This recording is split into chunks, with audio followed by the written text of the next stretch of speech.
Cold water, $2. Cold water.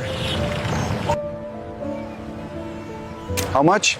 $2, sir. I only have 50. No problem, I have change.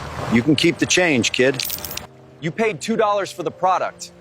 There's no reason for me to keep 48. The man stared at all that money in his hand. The businessman looked at him for a strange moment, took the change, walked away, then looked back once. Samuel was 25 years old. 10 months earlier, he had worked as an office assistant at a construction company, attended night classes and had plans for his future. Then his younger sister Taina got pregnant. The baby's father disappeared before the child was even born, and during delivery, a rare complication happened. At least, that's what the doctors called it. Taina never came home. The baby did. Samuel stayed at the hospital for 3 days without being able to walk into the room. When he finally did, the nurse placed the baby in his arms and simply said, "He needs you." Samuel quit his job the very next day. There was nobody to take care of the baby.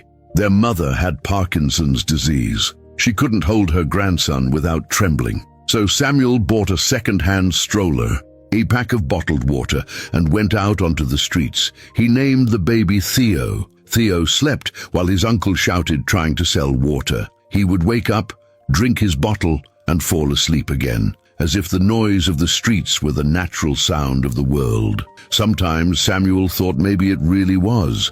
Dr. Renata hadn't stopped her car because she intended to. She was a cardiologist driving to a meeting. The light turned red, and she found herself staring at the young man who left the stroller for a moment, helped an elderly woman cross the street, ran back, calmed the baby, and handed back 48 rays in coins without blinking. She arrived at the meeting 10 minutes late.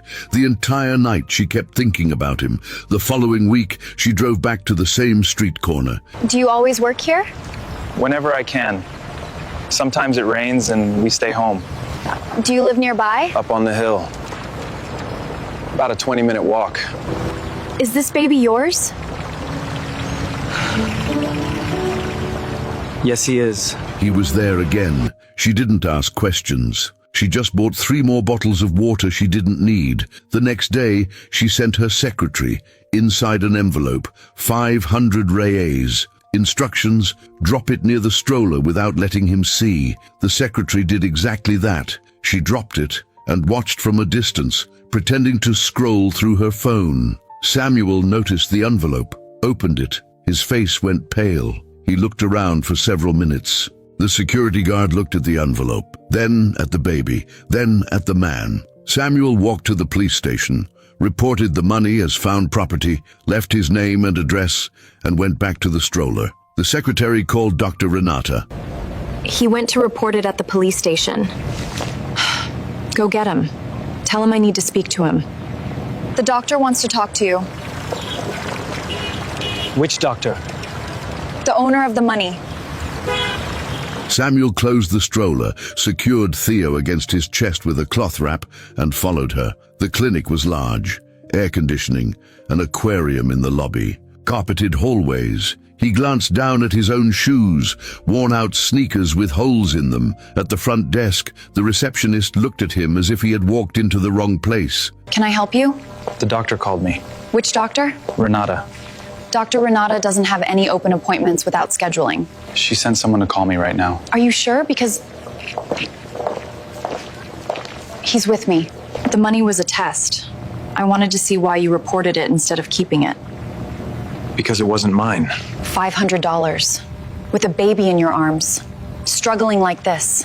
The struggle is mine. The money wasn't. Do you know I'm a cardiologist? I didn't. I run a social project. I help vulnerable families.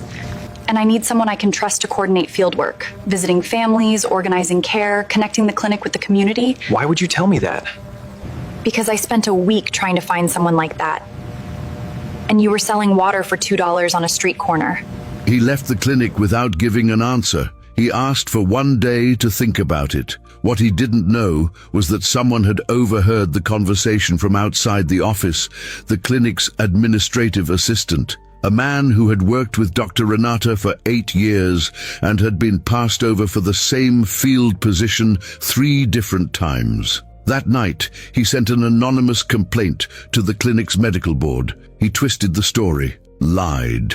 He used Samuel's trip to the police station, the very act that proved his honesty, as a weapon against him. The next morning, Samuel returned to the clinic with his answer, but the receptionist told him Dr. Renata was in a meeting with the board. He waited for 2 hours on the lobby bench, Theo resting in his arms while he stared at the aquarium. When Dr. Renata finally walked out of the meeting, her face looked different. She looked at him, opened her mouth, closed it again. Samuel nodded, picked up Theo, walked away. Outside, while tying the baby wrap back around his chest, he had no idea that inside the clinic, Dr. Renata was asking the administrative assistant to pull up the security footage from the previous day. She wanted to review everything, every movement, every word, every timestamp, and what she was about to find had nothing to do with Samuel. If you want to find out what the security cameras revealed, and what happens to the man who used Samuel's honesty against him,